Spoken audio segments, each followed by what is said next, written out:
ಮುಖ್ಯಮಂತ್ರಿ ಡಿಕೆ ಶಿವಕುಮಾರ್ ಅವರು ಮಾಜಿ ಮುಖ್ಯಮಂತ್ರಿಗಳಾದಂತಹ ವೀರಪ್ಪ ಮೊಯ್ಲಿ, ಜಗದೀಶ್ ಶೆಟ್ಟರ್ ಹಾಗೂ ಡಿವಿ ಸದಾನಂದ ಗೌಡ ಅವರಿಗೆ ಅವರ ನಿವಾಸಗಳಿಗೆ ಭೇಟಿಯನ್ನ ನೀಡಿ ಆಶೀರ್ವಾದ ಹಾಗೂ ಮಾರ್ಗದರ್ಶನವನ್ನ ಪಡೆದರು.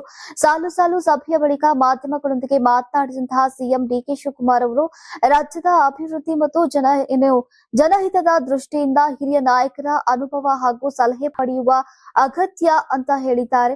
ರಾಜ್ಯಕ್ಕೆ ಸೇವೆ ಸಲ್ಲಿಸಿದ ಎಲ್ಲಾ ಮಾಜಿ ಮುಖ್ಯಮಂತ್ರಿಗಳಿಗೂ ಗೌರವವನ್ನ ಸಲ್ಲಿಸಬೇಕು. ಸದಾನಂದ ಗೌಡ ಅವರು ಸಕಾಲ ಯೋಜನೆಯಂತಹ ಜನಪರ ಕಾರ್ಯಕ್ರಮಗಳನ್ನ ಜಾರಿಗೆ ತಂದಿದ್ದಾರೆ. ಪ್ರತಿಯೊಬ್ಬ ನಾಯಕರು ರಾಜ್ಯದ ಹಿತಕ್ಕಾಗಿ ಮಹತ್ವದ ನಿರ್ಧಾರಗಳನ್ನ ಕೈಗೊಂಡಿದ್ದಾರೆ. ಅವರ ಅನುಭವ ಮತ್ತು ಮಾರ್ಗದರ್ಶನ ಪಡೆಯುವ ಉದ್ದೇಶದಿಂದ ಅವರನ್ನ ಭೇಟಿ ಮಾಡ್ತಾ ಇದ್ದೇನೆ ಅಂತ ತಿಳಿಸಿದ್ದಾರೆ.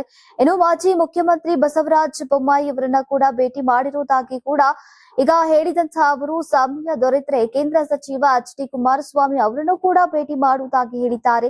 ರಾಜಕೀಯ ಹಾಗೂ ಸೈದ್ಧಾಂತಿಕ ಭಿನ್ನಾಭಿಪ್ರಾಯಗಳು ಬೇರೆ ವಿಚಾರವಾದರೂ ಕೂಡ ರಾಜ್ಯದ ಹಿತಕ್ಕಾಗಿ ಸೇವೆ ಸಲ್ಲಿಸಿದಂತಹ ನಾಯಕರಿಗೆ ಗೌರವ ನೀಡುವುದು ತಮ್ಮ ಕರ್ತವ್ಯ ಅಂತ ಅಭಿಪ್ರಾಯವನ್ನ ಪಟ್ಟಿದ್ದಾರೆ. ಇಂಡಿಯಾ ಒಕ್ಕೂಟದ ಸಭೆ ಕುರಿತು ಪ್ರತಿಕ್ರಿಯಿಸಿದಂತಹ ಡಿಕೆ ಶಿವಕುಮಾರ್ ಅವರು ಎಐಸಿಸಿ ಅಧ್ಯಕ್ಷ ಮಲ್ಲಿಕಾರ್ಜುನ್ ಖರ್ಗೆ ಅವರ ನೇತೃತ್ವದಲ್ಲಿ ಕಾಂಗ್ರೆಸ್ ಇನ್ನಷ್ಟು ಬಲವಾಗಲಿದ್ದು ಈಗ ಪ್ರಜಾಪ್ರಭುತ್ವ ವ್ಯವಸ್ಥೆಯನ್ನ ರಕ್ಷಿಸುವಂತಹ ಜವಾಬ್ದಾರಿ ಎಲ್ಲರ ಮೇಲಿದೆ ಅಂತ ಹೇಳಿದ್ದಾರೆ. ಇನ್ನು ಪಕ್ಷಾತೀತವಾಗಿ ಹಿರಿಯ ನಾಯಕರನ್ನ ಭೇಟಿ ಮಾಡಿ ಅವರ ಅನುಭವದ ಸಲಹೆ ಪಡಿತಾ ಇರುವಂತಹ ಮುಖ್ಯಮಂತ್ರಿ ಡಿಕೆ ಶಿವಕುಮಾರ್ ಅವರ ನಡೆ ಈಗ ರಾಜಕೀಯ ವಲಯದಲ್ಲಿ ವಿಶೇಷ ಗಮನ ಸೆಳೆದಿದೆ.